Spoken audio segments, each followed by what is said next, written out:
Hi, I'm Mark Steiner, host of The Mark Steiner Show here on The Real News. If you're watching or listening to this now, we know you appreciate the stories we bring to you. We need your support to continue producing uncompromising, movement-building journalism that reaches ordinary people. We don't accept advertising, sponsorships, or use paywalls. We rely entirely on supporters like you. This is a critical year and a pivotal moment in history. From Paris to Gaza to Baltimore, we're covering it all, but we cannot do it without you. If you feel the urgency of the moment and believe in the importance of independent journalism like TRNN, please donate today at therealnews.com/donate. Thank you for your support. Solidarity forever.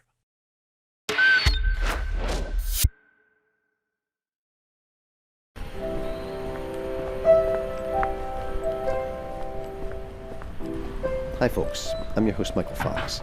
So as you can see, I'm still working on the final episode of Under the Shadow, but I have another exciting bonus episode for you today. And actually it's something that I was a little concerned I wasn't going to be able to fit into the series, so I'm glad I found a way to make it happen. It begins here in the heart of Panama City. I hope you like it. So I'm in downtown Panama City, the old historic center. I'm in a plaza. And it's a beautiful day. It's now turned dry season, December, and so it's just, there's not a cloud in the sky. It's just after sunrise. And obviously birds twittering everywhere. You've got 8 or 9 big trees with their roots that kind of stretch into the ground. A nicely manicured little park. It's surrounded by little restaurants. There's a coffee shop here. The Hotel Colombia is back here. It's this big kind of orange adobe colored building, and some of the restaurants, they're setting up these big kind of tables and things where people will sit out during the day here. On one side is the National Theater just across the street. Here's the Palacio de Simón Bolívar, which is now used as the Ministry of Foreign Relations. And just beside that is this big church that's about 150 years old. The reason why I'm here is for what's in the middle of this park. There is a massive monument for Simón Bolivar. You can kind of see this this bronze bust of him standing up, looking forward toward the city of Panama. He's holding a scroll in one hand and kind of leaning back, holding a big long cape in the other. And it said, "The nations of the Americas to our liberator, Simón Bolivar, 1826 June to 1926. So obviously it was set up, this was made for the 100th anniversary of Simón Bolivar's Congress, his Panama Congress. So remember, Simón Bolivar, he's the liberator of the Americas. He was the guy from Caracas, Venezuela, who fought off the Spanish, was one of the first to fight them off, and then spent the rest of his life doing that in country after country, which is why they call him the Great Liberator. So his dream was a great Colombia, right? To unite all the different desperate former Spanish colonies into one united Colombia. And he really kicked things off in 1826 when he invited representatives from all the different countries that had just been freed to come and meet at one Congress to discuss how they could unite. That Congress was held here in Panama at the exact spot that I am standing right now. It was the Bolivar Angostura Congress, or Panama Congress, and it was held at this convent, the San Francisco Convent, which at the time stretched over this whole area. It was one of the oldest buildings of colonial Latin America at the time. And so it was held right here. There's a big plaque on this monument. It's literally an image of Bolivar amidst all the other congressional Congress members discussing kind of the future, right? And it's interesting, he's holding out, in the image, he's holding out his sword, but not in an aggressive manner. He's holding the butt out to another man who's kind of reaching out to take it in the sign of, like, we have to unite, right? It's amazing. It's hard to even grasp what this moment meant or what Simon Bolivar hoped this moment would mean for the newly liberated countries of Latin America. It's amazing to walk right here. It's also fascinating because that the location where they actually held it, the building, is no longer here. This is one of those cases where it's not actually buried just underground. It's like it's gone, but it's in our memory, and that's what this big monument is. Almost 200 years ago. And held just 3 years after James Monroe made his speech.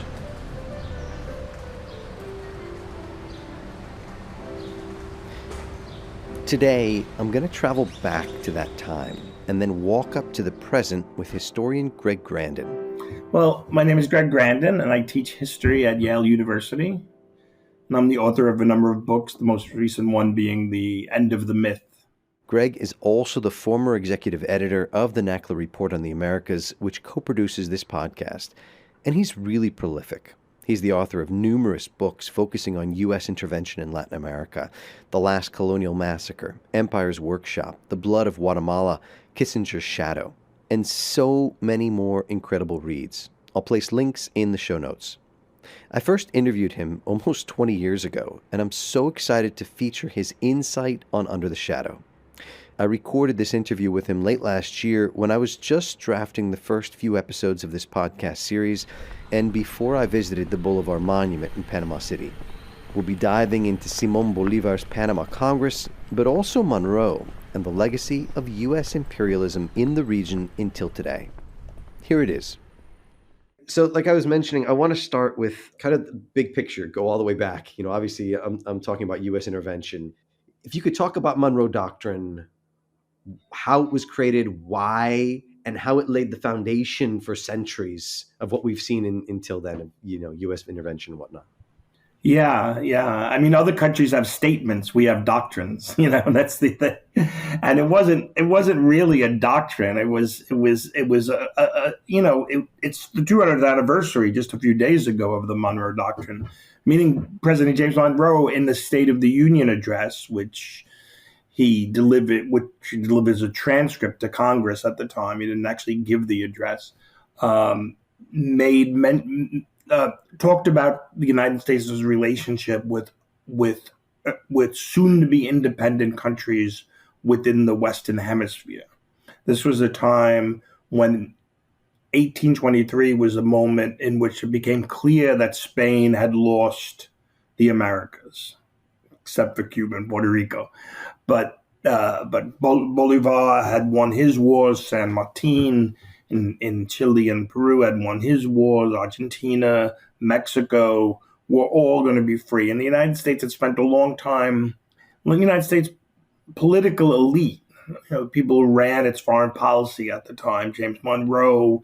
It was kind of 1823. So we're talking about, 3 or 4 decades after independence. So it's really talking about either the younger founders or second generation political leaders of the United States. John Quincy Adams, John Calhoun, James Monroe, Henry Clay, senator from Tennessee, from Kentucky, that was very influential in foreign policy, and they were trying to figure out what to do and say about a free, what would soon be a free Spanish America, and what the United States' opinion was.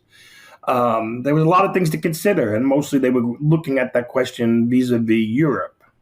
Their alliance with Great Britain, their rivalry with the Holy Roman Empire and Russia, their fear of France, and fear of an attempt to reconquer the Americas for the Bourbon crown.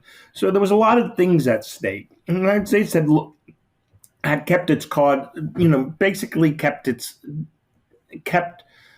silent as these wars went on. I mean, the Spanish-American Wars for Independence weren't like the United States. They weren't like a few years of fighting, and a handful of battles, famous battles. They went on for decades. They started basically in 1810, and they went on to 1823, and they took place across the entire expanse of South America, Central America, and Mexico, and the Caribbean.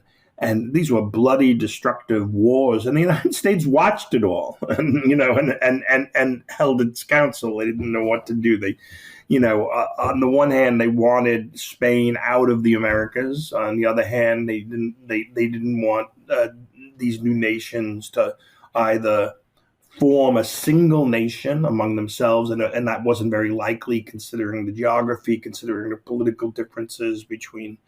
And so they didn't. So they issued no grand pronouncements until Monroe did at the end of 1823, December 2nd, 1823, in a statement that was mostly written by his Secretary of State, John Quincy Adams. The idea at first was to make an announcement, a joint announcement with Great Britain, to claim that no part of the Americas are open to reconquest, but Adams thought it was better if the United States just did it unilaterally, and the statement itself is very awkwardly constructed. It's in different places in Monroe's larger State of the Union message. It hedges.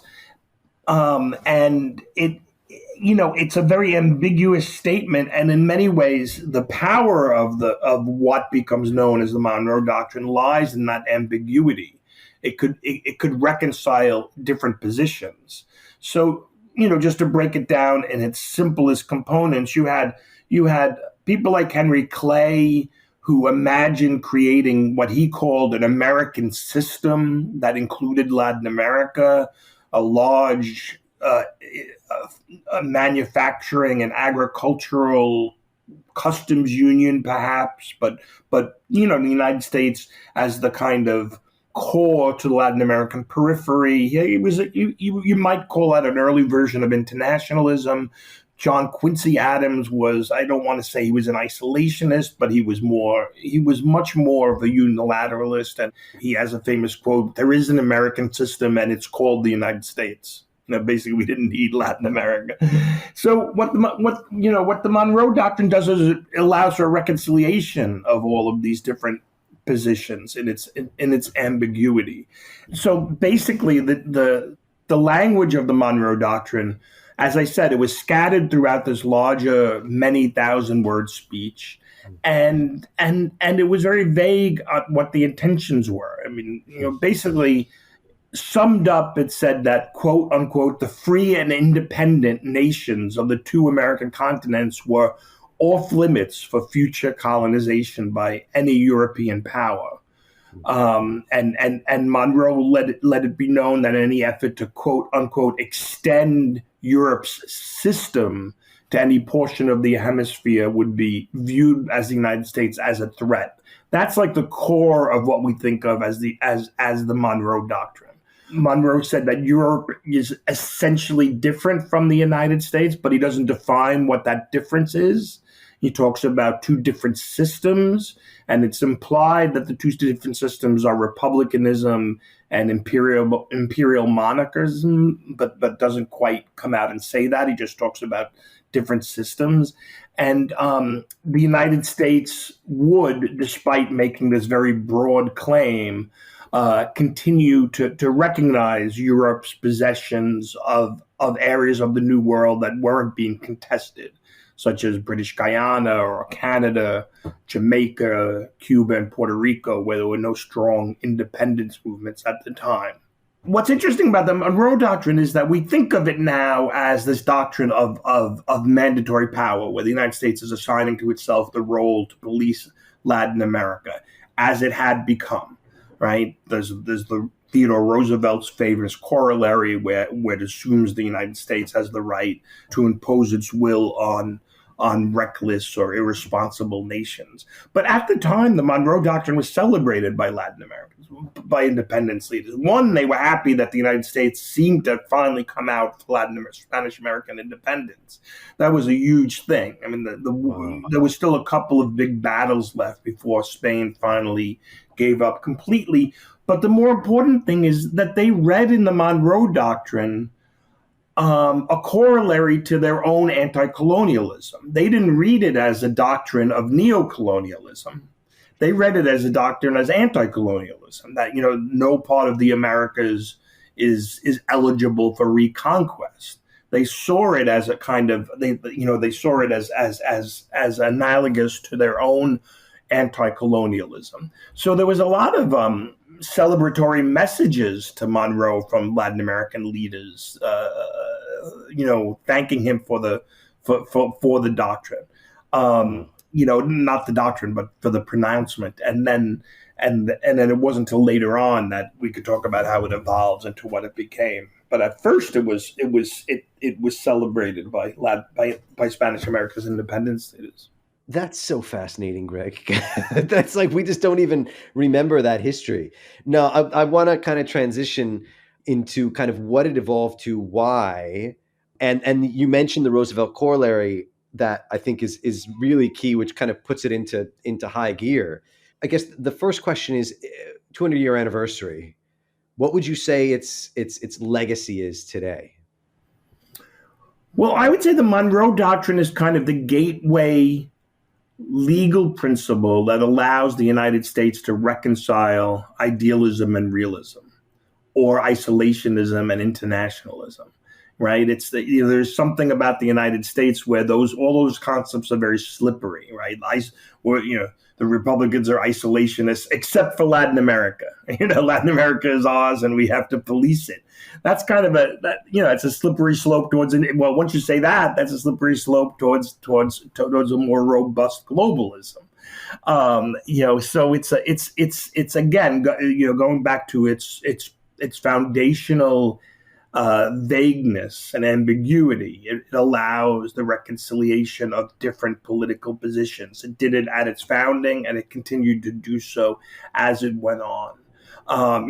Woodrow Wilson, for instance, just to give you an example, Woodrow Wilson was complicated, and I'm not carrying any water for Woodrow Wilson, but his relationship with Latin America, he did agree with Latin America that the heart of the Monroe Doctrine was a kind of anti-colonialism, and that spirit of the Monroe Doctrine should become the basis of the League of Nations, a world doctrine. When he kept on trying to sell the League of Nations, he kept on talking about the Monroe Doctrine in its expansive, generous sense, not as a police warrant, but as a kind of principle of anti-colonialism and national sovereignty. But the pushback that Wilson got from conservatives who didn't want to give up United States sovereignty, right, the people who eventually tanked the League of Nations and prevented the Senate from ratifying the League of Nations, they seized on the Monroe Doctrine.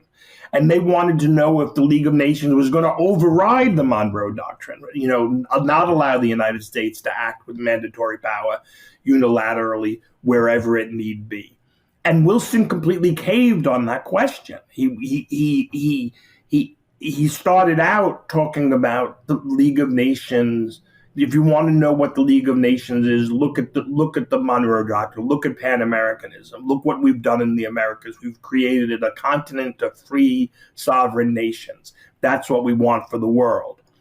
But in order to appease the nationalists and the chauvinists in Paris, he insisted. He totally gave in. He gets a telegram from Senator Taft saying, there's no way that this is going to pass unless there's some specific acknowledgement that the Monroe Doctrine is involved, is untouchable.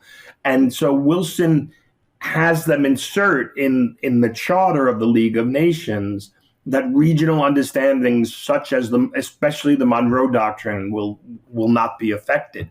So so you see exactly the kind of tension between the Monroe Doctrine as this anti-colonial principle and this Monroe Doctrine as this assertion of national chauvinism and informal empire clashing, and most of the time they don't clash. Most of the time they reconcile these different positions, and so going back to your question, what has been its major legacy? It's in some ways the gateway drug or the gateway legal principle through which the United States has been able to kind of reconcile its different competing impulses from isolationism on one end of the spectrum to a kind of international globalism on the other side of the spectrum. That happens in Latin America. Wow. Greg, if you were going to try and explain to somebody who just had no clue about its impact then later over the many years, or what it's become, Monroe Doctrine, and the excuses it's been used for invasions and things like that, how would you I know this is a really big question because we're talking about how would you encapsulate? How do you do that? You have to just walk it back and bring it back to how it was seen by the Roosevelts of the world. I mean, I just gave the more kind of Hegelian version of what the Monroe Doctrine is. But the fact of the matter is that when its power, when it's asserted, is it doesn't really become a doctrine, and it's not called the phrase Monroe Doctrine or Doctrine of Monroe doesn't come into circulation until about the 1850s or 60s, when the United States is in competition with Great Britain to build a canal through Nicaragua. And so that's when the Monroe Doctrine gets asserted. And the United States doesn't have the power to enforce, the hands off the Americas principle of the Monroe Doctrine till much later. So what you see in the early years of the Monroe Doctrine is Argentina, asking the United States to intervene to stop the threat of Spain coming back, or Mexico doing the same, and the United States not being able to do or refusing to do anything. And so Latin Americans very quickly come to believe that the Monroe Doctrine is at best ineffectual. Then as time goes on, the Monroe Doctrine becomes more of a doctrine of, as I mentioned, informal empire, mandatory power. And this is explicit with Theodore Roosevelt and his corollary, which says, the Monroe Doctrine basically gives the United States the right to police the hemisphere. Another Secretary of State, Olney, I think, said that the Monroe Doctrine, the United States is sovereign across the hemisphere, and not sovereignty is found in the Monroe Doctrine. It does become associated with interventionism, with regime change, with the United States and meddling in Latin American affairs. And so then what you see later, when it's no longer acceptable to speak in the kind of language of Theodore Roosevelt, where you have to at least pay lip service to Latin American sovereignty. If you Google the Monroe Doctrine is dead, or the Monroe Doctrine is over, you'll see, if you do an engram of it, there's different moments, right? Like after the pink tide, after Lula and Chavez were elected in the early 2000s, there were lots of essays about the end of the Monroe Doctrine. I think the Council of Hemispheric Affairs said the Monroe Doctrine is over. So there's lots of declarations on the Monroe Doctrine being over, but now you listen to the Republicans and they're once again explicitly reasserting the Monroe Doctrine. So it's just this, it's a totem. It's a totem in U.S. politics. It was super interesting. The guy who, I'm completely forgetting his name right now, but he was just voted out he was the head of the House, Republican, because he wasn't strong enough. Kevin McCarthy. Yeah. So he went and spoke. I found this clip online like a couple of weeks ago at Oxford, and it was a debate over U.S. Intervention. And so he starts off by saying, well, we all know that U.S. intervention is good. And that's like the beginning of Right. the rest of the conversation. That the United States had no right. Right. So that was like the right. Okay, I get it. Right. It's still a thing. This is still a. Now let me. How is how is Manifest Destiny wrapped up into this?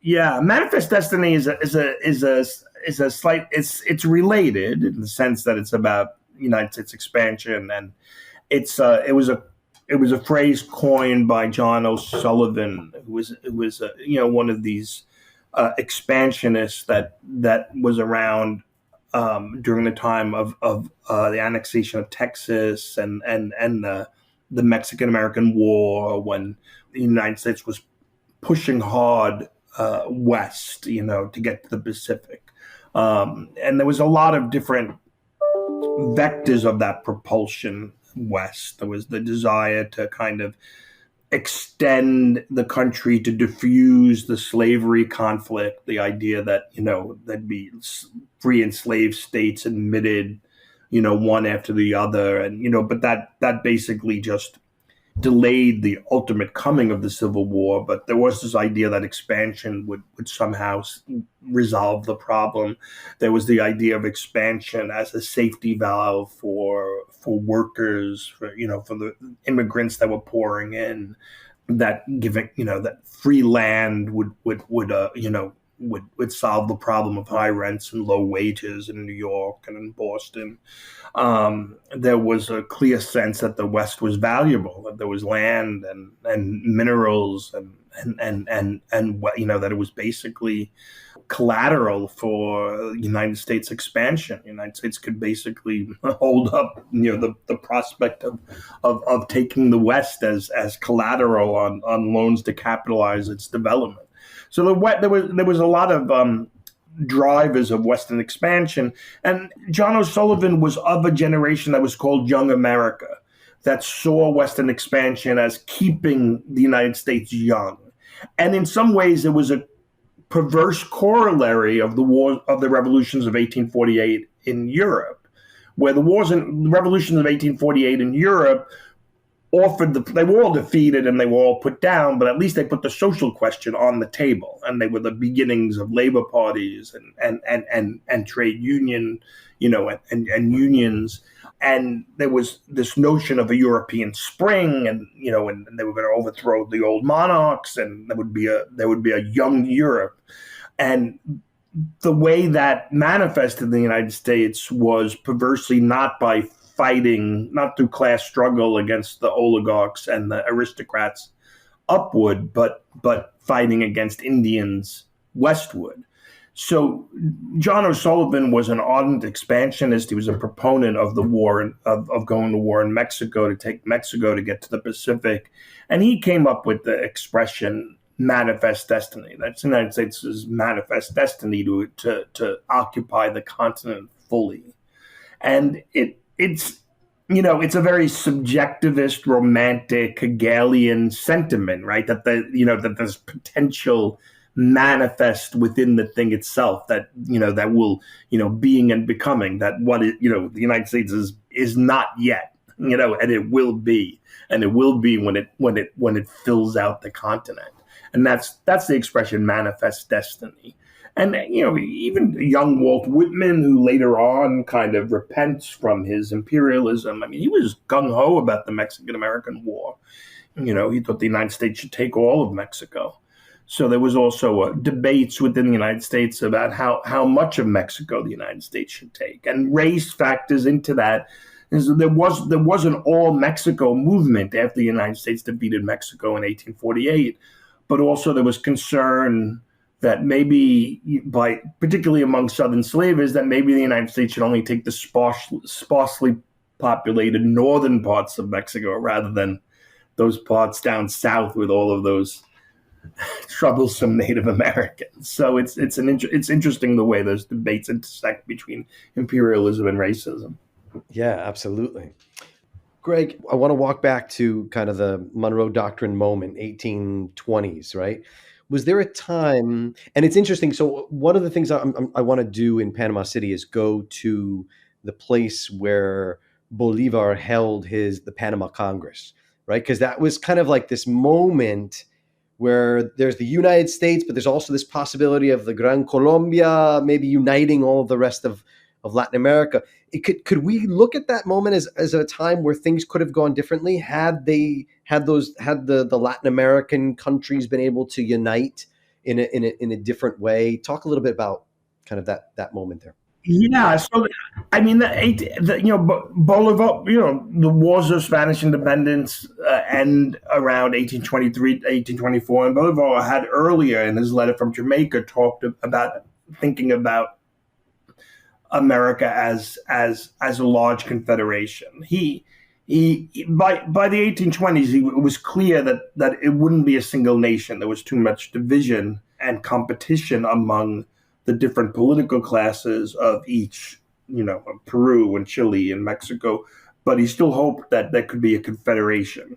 And the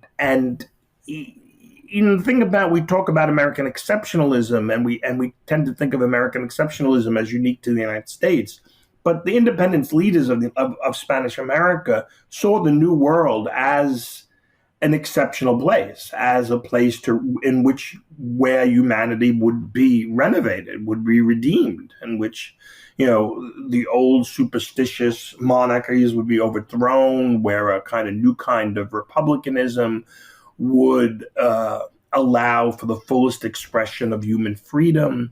Spanish American Republicans tended to be more ambitious in their vision of what a just society is. They understood that slavery had to end, that abolition and emancipation would be part of it. That didn't happen everywhere at the same time in Spanish America because of political conditions and the conditions on the ground.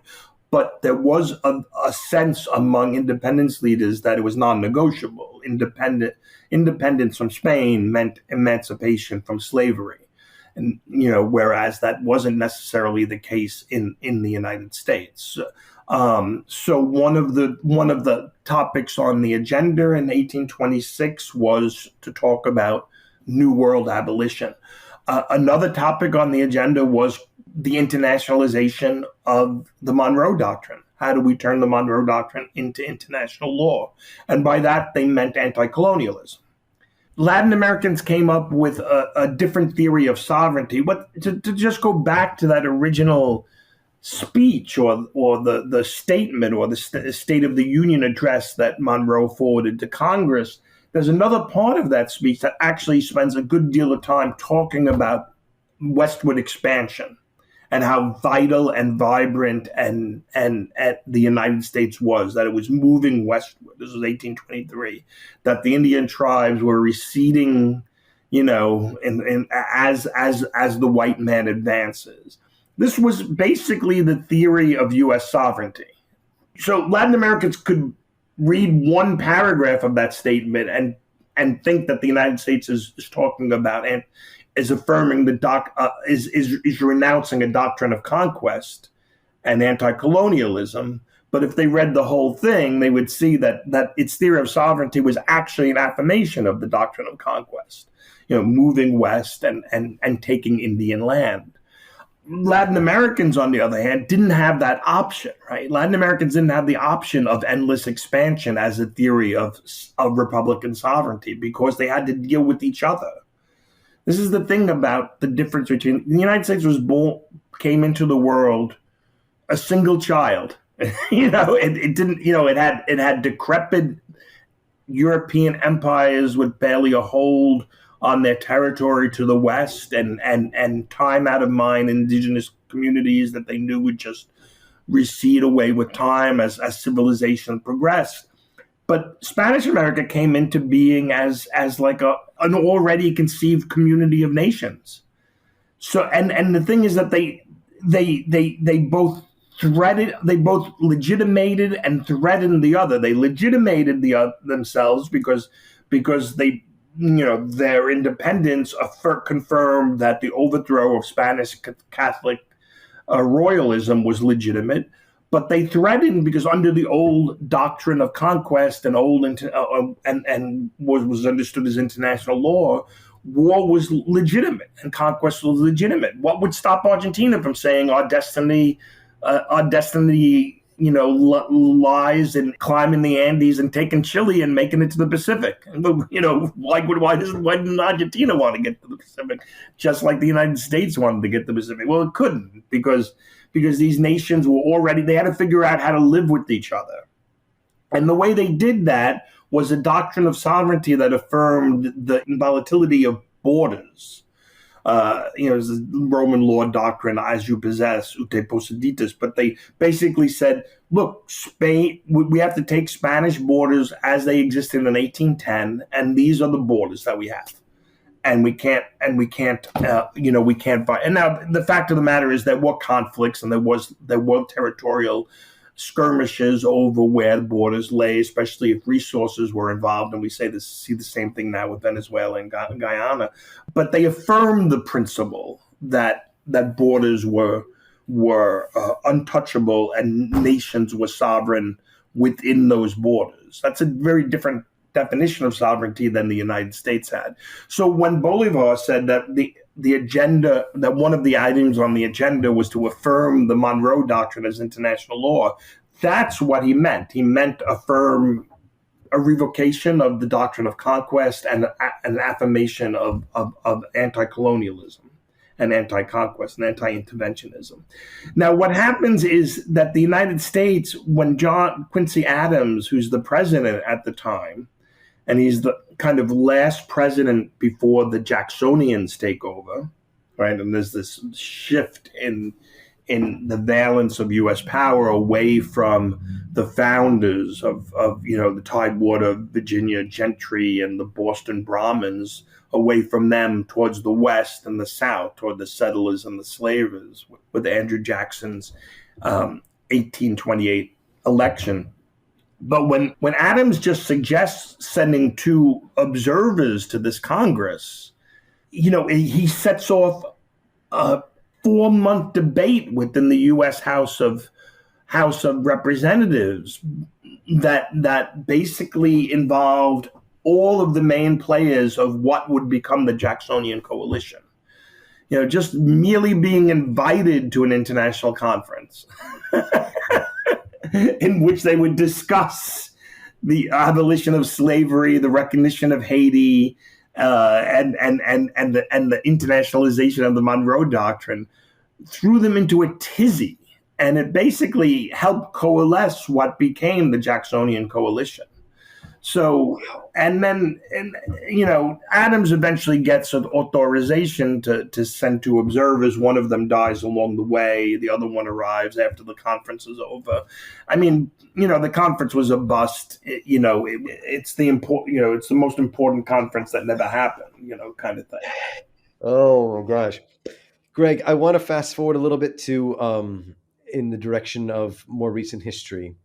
One of the things I was fascinated by in your book, Empire's Workshop, when reading it again, was death squads and the U.S. Like they're basically a brainchild of the United States, right? Like the U.S. sees this as a means, but sees this as a means of putting pressure and using violence as a means to kind of push, in terms of its like larger counterinsurgency strategy and whatnot in the 1960s and 70s. Can you talk a little bit about this? What does it mean? How are they being implemented, and why is this so important to the United States? Well, I mean, death squads. I mean, the use of parapolitics or extrajudicial repression is not new, and it's not, I don't think, particularly unique to the United States. Landlords, rely on strong men in order to secure their property. I think but what happened, and certainly in Latin America, there was use of paramilitaries and extrajudicial repression prior to the Cold War. But what happens after the Cuban Revolution? It's really the Cuban Revolution that galvanizes the United States to begin to what they call professionalize the security forces in Latin America. Policymakers in Washington have this vision of Latin America as being fairly incompetent in its internal security, that there are these competing security agencies. Maybe there's like something to the equivalent of a treasury police or a border police. There's the regular police, there's the military and everything. And, they're run by, gangsters that are more interested in consolidating their jurisdiction and their collections from than they are in being professional guardians of national security. So the United States spends, really goes into Latin America in 1960 and really begins to work with, spends an enormous amount of money and energy in what they call professionalizing and centralizing the Central Intelligence Agency, centralizing the security agencies of allied nations. And it means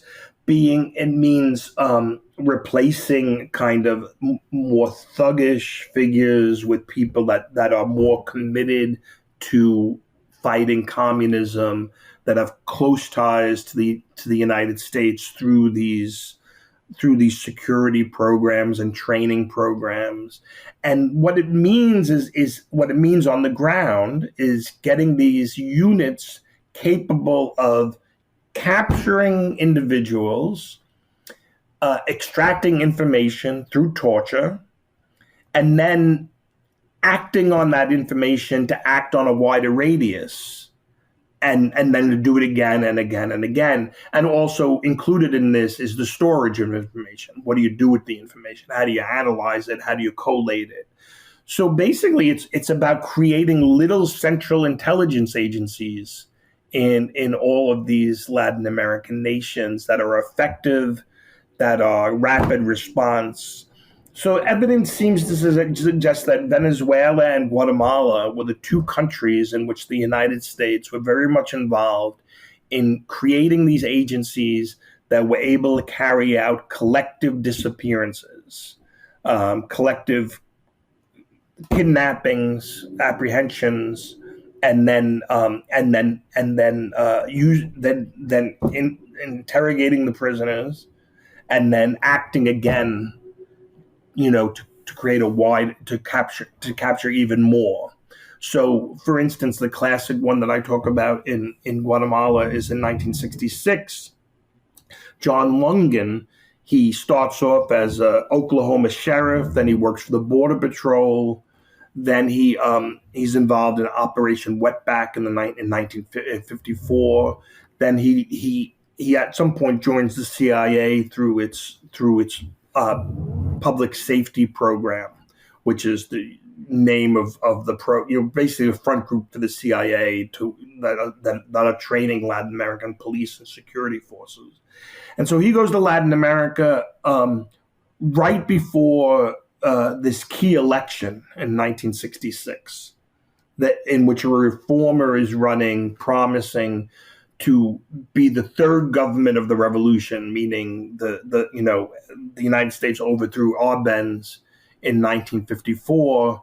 The first government was Arevalo. The second government was Arbenz. Montenegro was going to be the third government of the revolution, and the kind of fledgling armed left makes a decision to support him.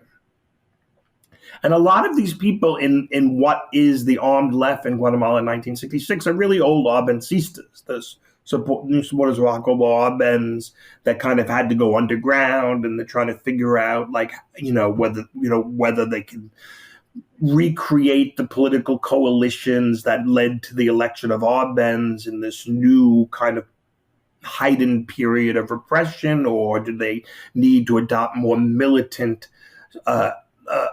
tactics like the Cuban Revolution? And there's debates, but they decide that they're going to tell their supporters to vote for Julio Montenegro, but because he did seem like a sincere reformer. John Lungan arrives in March, a couple of weeks before the election, and puts into place what he calls Operation Limpieza, Operation Cleanup, in which a security unit captures a handful of people, tortures them, gets information about them. All told, 33 people were captured, tortured, and killed within that period, and then their bodies were dumped in the ocean from helicopters. They were just disposed of. So I kind of call that the first, obviously disappearances and kidnappings and extrajudicial killings have preceded it. But this really does mark a kind of turning point in the rhythm of repression, right? The fact that the information is being gathered more quickly through more effective means of torture. It's then being acted on more quickly because they've created they've integrated the security forces of any given nation. And so there's an acceleration, there's almost an acceleration of time. And the fact that a lot of the people who disappeared were more the moderates, people who wanted to work through electoral politics. They were eliminated, so that eliminates the middle ground, right? And it creates the conditions for more political polarization and extremism on both sides. So this is part of the process, and this happens in every country. And you can think of Operation Condor as that process on a continental scale. So you're not just you're integrating the security forces of any given nation, and you get that integration locked down and functioning.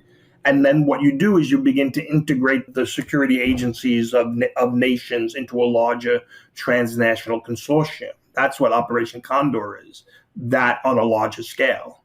So in the 60s, you see it happening on the national level. By the time you get to the 70s, it's happening on a continental level. Wow.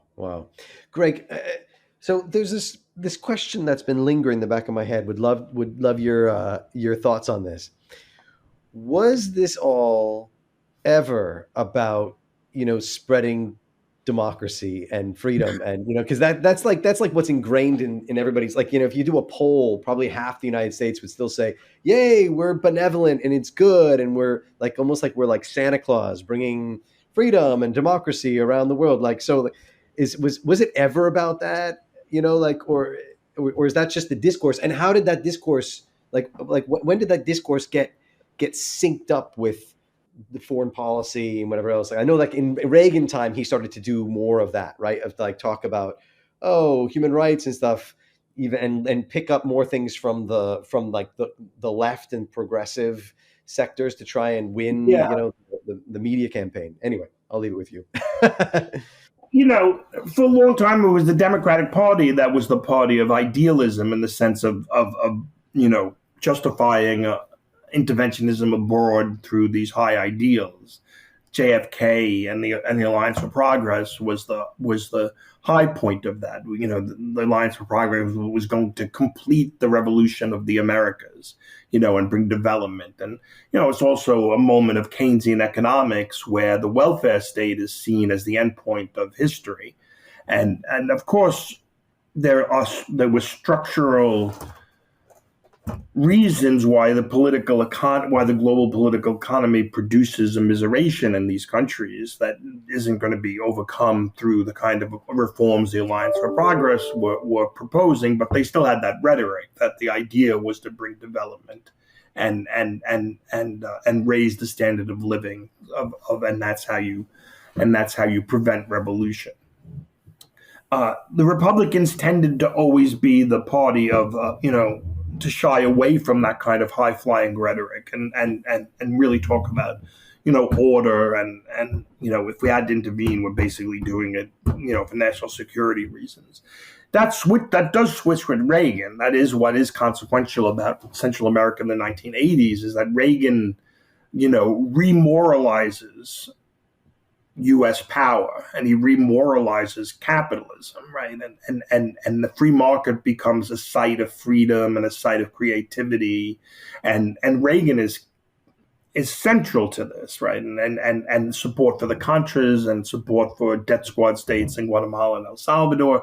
Reagan was, he was shameless in talking about these, people capable of committing the worst savagery as the moral equivalent of the founding fathers. Like Thomas Paine, we have the power to begin the world anew. And it goes to first principles, and this is why Chile in 1973 is so important, and this is why the libertarians are so interesting. It's not because there aren't larger historical and structural processes and changes that bring about neoliberalism. It's not like neoliberalism is hatched in the mind of Friedrich Hayek, but they do talk about it in foundational first principle ways, so you know what's at stake.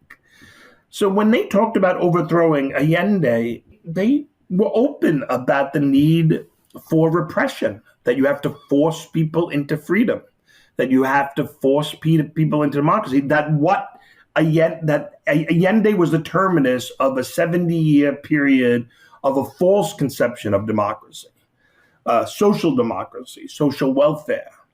And we have to strip all of that away. And even if it means a 17-year dictatorship, we're educating people in freedom. And because they see freedom, they see democracy as rooted in the free market, in the protection of private property, and in supposedly individual choice, except when they choose to have national health care. But so whether it's hypocrisy or not, ideology operates on different levels, I think, in different registers. A lot of it is just like foam that washes off of people. Oh yeah, we're doing that, and they have only the dimmest perception of what's going on anywhere. And then there's other people that are like that see in every event a referendum over first principles. The election in Argentina, Milei, he's one of these true believers. It's so complicated. It's complicated. There's so many layers. I want to talk a little bit about the Contra War. I feel like it's completely lost in the past, and usually amongst society kind of chalked up to, a few bad apples. Yeah, that Ollie North guy, he testified a bunch, and yeah, he did some really bad things. But it's like, this was a thing that was stretched across operations amongst major portions of the U.S. government, the CIA, State Department, whatever else. Talk about what this was, how important this was, how it was involved, the CIA, and why this was so important for Reagan and the U.S. at that time.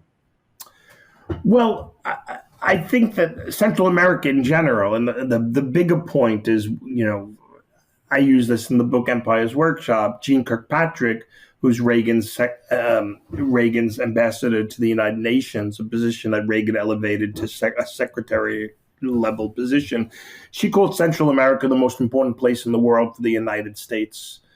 Critically important. This is 1982. There's a lot of things happening in 1982.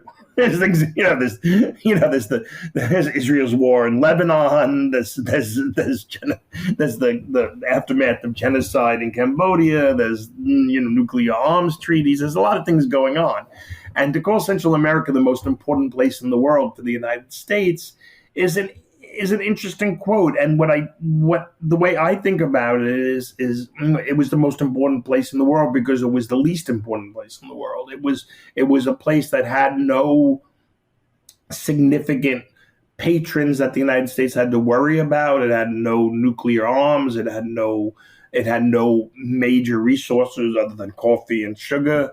So Reagan can give the region to the movement ideologues that brought him to power. Reagan had to act more cautiously in the rest of the world. Reagan came to power saying he was going to sweep it all away, that, he was going to confront the Soviet Union. He left that mic on. We'd begin bombing in 5 minutes, that whole thing. But the fact of the matter is that Reagan acted quite cautiously everywhere except Central America, because he could give it to the base, the activists, the true believers. And that base was composed of different components. There were the religious right, there was the neoconservatives, there was the jaundiced, angry Vietnam vet revanchists who were angry that they lost Vietnam. There was general mercenaries. There was a lot of different sectors within the conservative movement that came together in Central America.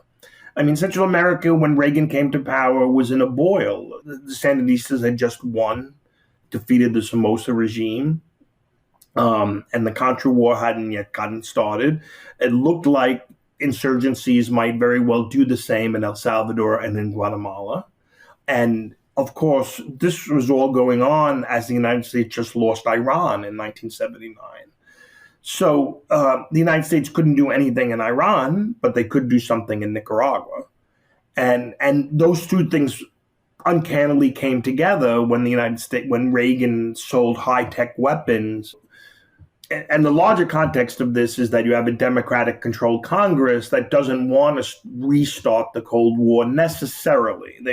Democrats wind up going along with Reagan and not really putting up major opposition. But for the most part, there's still a lot of these post-Watergate, post-Vietnam checks on executive power.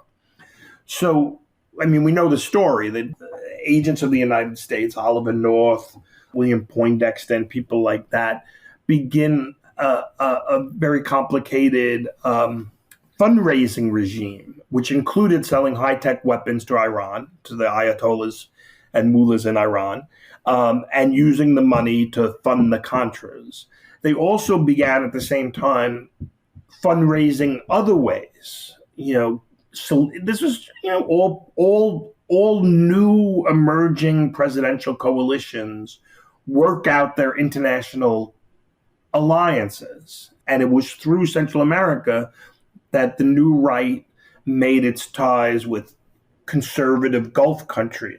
Saudi Arabia kicked in money, Israel kicked in money, private sector, Ross Perot kicked in money for the Contras. Then there was a lot of grassroots fundraising from the religious right to support the Contras. So the Contra War becomes this kind of crusade for the new right.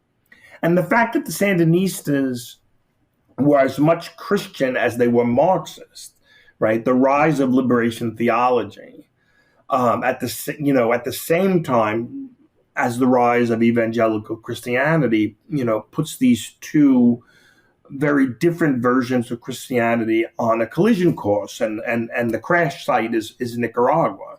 So a lot of the Christian right see in Nicaragua a kind of holy war. Before they move on to political Islam, it's liberation theology that they have to contest. And what's often not discussed about, we talked about first principles, is that a lot of the revitalization of the free market as a site of human fulfillment and creativity wasn't just a secular project, the Hayeks and the von Miseses. The Christian New Right had their economists, and their economists, you don't know about them because they're kind of obscure, but they were arguing against liberation theology, point by point, where liberation theology said that the free market was an amoral site of greed and unholy competition. They said that the market was the place where God's grace was manifest, where the virtuous were rewarded and the wicked punished, where liberation theologians said that if you look at the global political economy with desperately poor, crisis-stricken nations and a handful of nations with more wealth than Jehovah himself, the Christian right economists said that reflects God's grace, that these countries are poor because they deserve to be poor, because they live in sin. And, this is like straight out of some medieval shit, updated for the 20th century. So the Contra War becomes this real crucible of the new right. It brings together these different constituencies, theocons and neocons and militarists, and it allows for not a reactive response to liberation theology, but a proactive response, like we're taking on the arguments themselves. And it also created the network, the kind of covert network that bound these coalitions together, these fundraising coalitions and these covert operatives. And it also began to lay the justification for the rehabilitation of an imperial presidency. So if you jump forward ahead to the Iran Contra hearings, the Democrats basically focused on procedural issues. They didn't question the United States' right to try to contain the Sandinistas. They agreed with Reagan that the Sandinistas were a problem that had to be dealt with. They just didn't think that the United States should be running a covert war against the Sandinistas. So, and they focus mostly on a rogue national security agency that that was basically running wild and needed to be reined in. And they issued a report. The dissenting report was written by Dick Cheney, who was a congressman from Wyoming at the time. And he puts forth a theory of unitary power, what becomes known as the theory of unitary power, that at the time was seen as too extreme. It invested in the executive branch the ability to wage war wherever it wanted to wage war, et cetera, et cetera, et cetera. That's in 1986, 1987. Jump forward to 2003, the theory of unitary power is basically is on the table. It's what they use openly to justify the war on terror. So, there's a lot of, so Central America becomes a kind of, it's marginal, but it's on the margins where this coalition is worked out, and where they field test their ideas, they field test their strategies, and then it kind of becomes mainstream. Amazing, Greg. Thank you.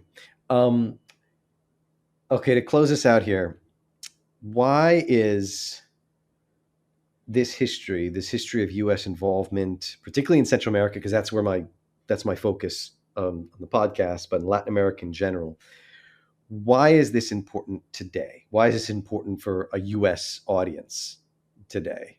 Look at the world today, right? And you look at the war in Gaza and the war in Ukraine, and the inability to deal with climate change, and these serial crises that are engulfing the world, whether you want to call them the poly crisis or the multiform crisis, whatever you want to call it.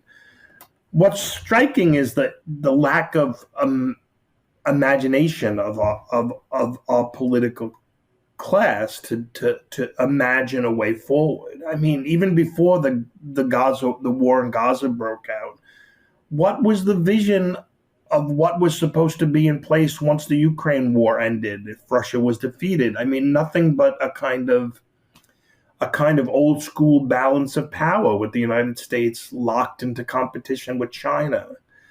Latin America has a million problems, but for the most part, it's a region that actually functions. There's no interstate wars. They have a vital and vibrant left that still wins elections. Not obviously the right is still strong and it makes its comebacks, but they still have a vision of citizenship that means social citizenship, that democracy means not just the right to vote, but that actually, the right to demand a dignified life, of healthcare and education. So I think that Latin America is important in that way, as the United States bungles around and tries to figure out, some kind of, hopefully there will be a new reform ruling coalition or at least a new coalition, and they could look to Latin America for ideas. You go back to 1933, it was Latin America. Roosevelt turned to Latin America to revitalize liberalism. This is a whole nother story, which we don't have time to go into. But the New Deal took a lot of its ideas from Latin America. And to a large degree, Roosevelt was able to kind of redeem liberalism, revitalize it, and inject it with a new kind of animating spirit through what was going on in the Mexican Revolution, truly accepting the sovereignty of individual nations. So you could imagine Latin America serving as a model. Petro in Colombia has ideas for how to get off fossil fuels. There's proposals for how to end the drug war. Lula has a vision of what a new international order should look like that wasn't just based on balance of power. There are ideas in Latin America, that could serve as a template for some of the crises that we seem to be, engulfed by and seem to be intractable. Amen to that. Thank you so much. I really, really appreciate it. This is so great. That is all for Under the Shadow. As always, if you like what you hear, please check out my Patreon page, patreon.com/MFOX. There, you can see pictures of the Simón Bolivar Monument in downtown Panama City. You can also support my work, become a monthly sustainer, or sign up to stay abreast of all the latest on this podcast and my other reporting across Latin America. Under the Shadow is a co-production in partnership with The Real News and NACLA. The theme music is by my band Monte Perdido. This is Michael Fox. Many thanks. See you next time.